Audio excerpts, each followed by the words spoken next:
Ito yung bunga pala ng dragon fruit ko mga master. Ayan. Ayan bunga ng dragon fruit.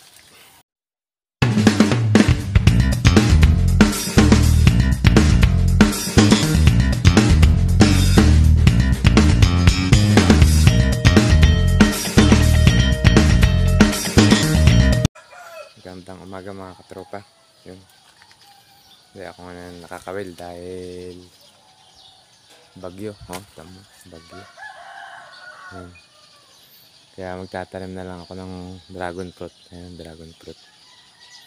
Papakita ko sa inyo. Tataniman ko yung mga concrete post na dito sa bakod. Pakita ko sa inyo yung mga dragon fruit mga master. Ito mga master. Ito kukuhain ko yung pananim na yun. Ito yung bunga pala ng dragon fruit ko mga master. Ayan. Ayan bunga ng dragon fruit. Ayan. Meron pa doon. Ayun. Malaking dragon fruit. Ito pag kukuhain ko mga pananim. Mga ilang piraso na lang din.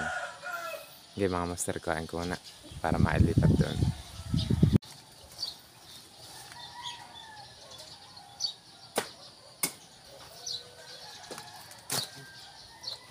Ito mga katrupa, dragon fruit. Dragon fruit. Oras pala natin ngayon mga katrupa ay alas 6, mag-aalas 6 pa lang ng umaga.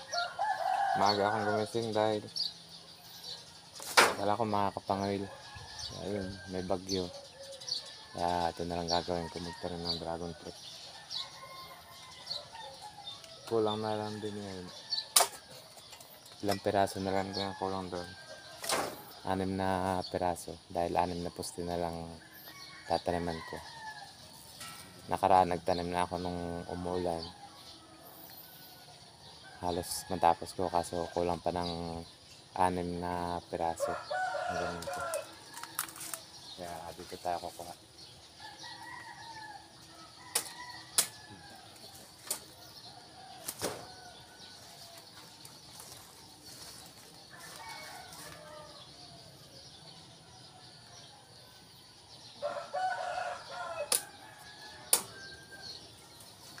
Isa na lang.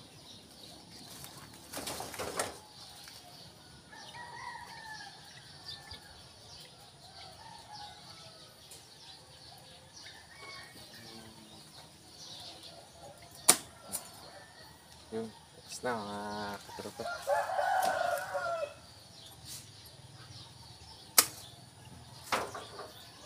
May napiraso na. Grabe yung bagyo ngayon. Sobrang dilim. Lagay na natin dito sa balde mga katropa. Yung dragon fruit na ito. Oops. Tutumba pa. Walang tagahawak. Yan. 4 5 6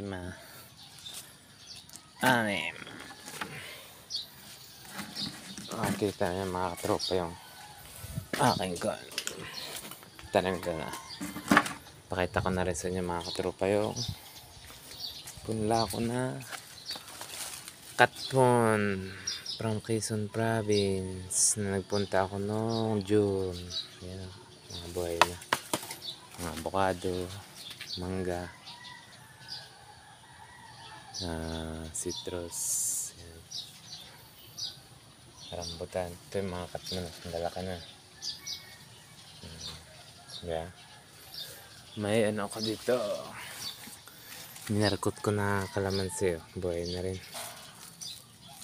tagilid na. Saka siningguilas. Saka yun mga katropa, langka. Yan pa. Nakikita nyo ito. Ganyan. Durian. Para extra apple yung dahon niya. Yun mga master ang ano ko. Punla ngayon. Diyan minggo. Yeah. Ito mga dwarf. Tanim ko yan sa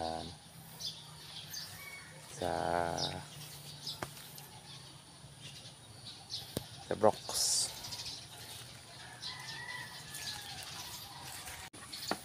Tara na mga katropa.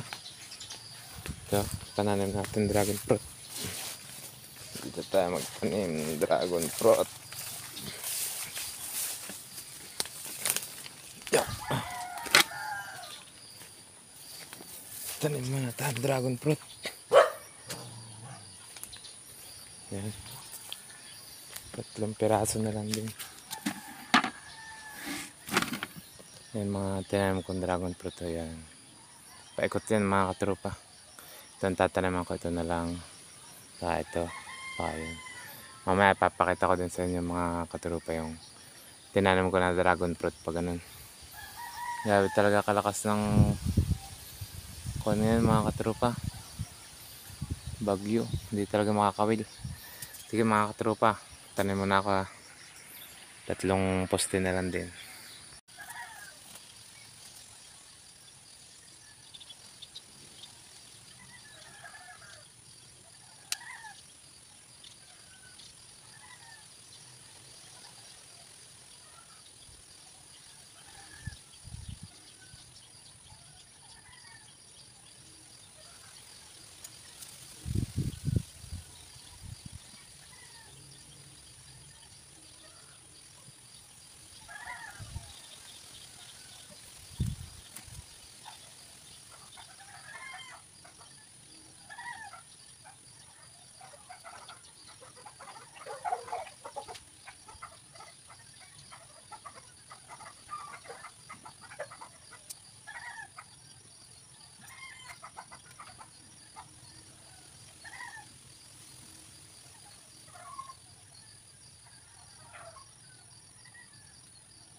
Mga katropa, tapos na rin tayong tanim. Ayun. Mamaya ipakita ko sa inyo yung mga kuha natin. Mga tinanim. Paikot yan ang bakod. Pag ganun hanggang doon. Lahat.